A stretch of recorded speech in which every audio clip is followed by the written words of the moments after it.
నార్మల్గా ఎవరైనా కూడా మనుషుల్లో మూత్రము అనేది డైలీ 7 నుంచి 8 సార్లు మనం వెళ్తాం 24 గంటల్లో.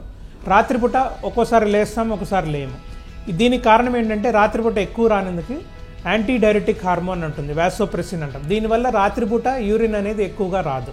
కానీ ఈ వయసు పైబడే కొద్దీ దీనిలో కూడా మార్పులు వచ్చి ఉదయము రాత్రిపూట వచ్చే మూత్రం యొక్క క్వాంటిటీ అనేది 2 సమానంగా ఉంటుంది. అందువల్ల రాత్రిపూట ఎక్కువ సార్లు మెలకు రావడం కూడా జరుగుతుంది, మూత్రం కూడా ఎక్కువ ప్రొడక్షన్ అనేది జరుగుతుంది.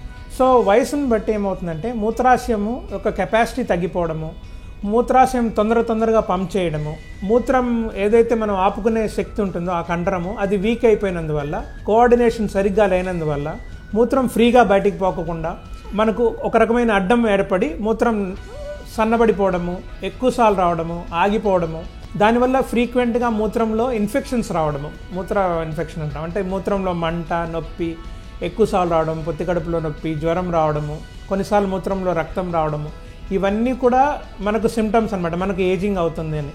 జనరల్గా ఇవన్నీ కూడా 40-50 ఏళ్ల తర్వాత వస్తూ ఉంటాయి. మగవాళ్ళల్లో నేను చెప్పినట్టు 50-60 ఏళ్ల తర్వాత ఈ మూత్రాశయంలో ఈ చేంజెస్తో పాటు, అంటే మూత్రాశయం సైజు తగ్గిపోతుంది, ఈ వాసోప్రెసిన్ అని చెప్పాను, ఆ వాసోప్రెసిన్ అనే హార్మోన్ తగ్గిపోయినందువల్ల రాత్రిపూట ఎక్కువ సార్లు మూత్రానికి లేయడం జరుగుతుంటుంది. మూత్రం వచ్చినప్పుడు ఆపుకునే శక్తి కూడా తగ్గిపోతుంది. సో ఇది వయసుతో పాటు వచ్చే లక్షణాల్లో ఇది ఒకటి. 40-50 ఏళ్ళు దాటిన తర్వాత మూత్రంలో కొన్ని న్యాచురల్ చేంజెస్ అనేవి రావడం జరుగుతుంటాయి. దానివల్ల మూత్రాశయం చిన్నదైపోయి మూత్రం ఎక్కువసార్లు రావడము, లేదా వస్తే ఆపుకోలేకపోవడము, లేదా ఫ్రీగా రాకపోవడము, ఇవన్నీ కూడా మనము ముందుగా గమనించగలిగితే మనము ఆ ప్రాబ్లం అనేది మనం కొన్ని మందులతో ట్రీట్మెంట్ ఇవ్వడం జరుగుతుంటుంది.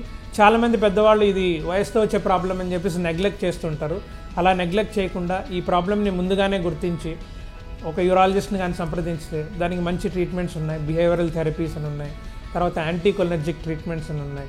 సో ఇలాంటి మందులతో మనం దాన్ని తగ్గించుకోవచ్చు. అట్లానే మనము తీసుకునే పదార్థాలు ఏవైతే ద్రవ పదార్థాలు ఉంటాయో అవి కొంచెం దేనివల్ల అయితే యూరిన్ ఎక్కువ ప్రొడ్యూస్ అవుతుందో, పర్టికులర్గా ఈ టీ, కాఫీ లాంటివి కానీ, లేదా స్పైసీ ఫుడ్స్ ఇట్లాంటివి కొంచెం తగ్గించుకుంటూ, కొన్ని మందులు ఉంటాయి అంటే బీపీకి వాడుతూ ఉంటారు, వాటిని డైరెటిక్స్ అంటాము, అలాంటివి కొన్ని రెస్ట్రిక్ట్ చేసుకొని దాని బదులు వేరే మెడిసిన్ బీపీకి తీసుకుంటూ, అలానే చాలామందికి ఈ కాలం షుగర్ వ్యాధి కూడా ఉంటుంది.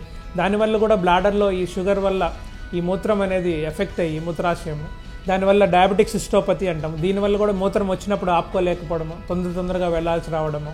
సో ఇవన్నీ కూడా మనకు ఈ వయసుతో వచ్చే ప్రాబ్లమ్స్ కాబట్టి మూత్రం యొక్క సిమ్టమ్స్ని బట్టి మనం ఇతనికి ఏజింగ్ వచ్చింది, దీనివల్ల పలాని ప్రాబ్లం ఉండొచ్చు. మగవాళ్ళైతే ప్రాస్టేట్ ప్రాబ్లం, ఆడవాళ్ళైతే ఈ ఈస్ట్రోజన్ డెఫిషియన్సీ వల్ల వచ్చే ప్రాబ్లమ్, స్ట్రెస్ ఇన్కాండెన్స్ అని కానీ, లేదా యూరెథ్రల్ స్టెనోసిస్ కానీ, ఇవన్నీ కూడా మనము తెలుసుకోవడానికి వీలవుతుంది.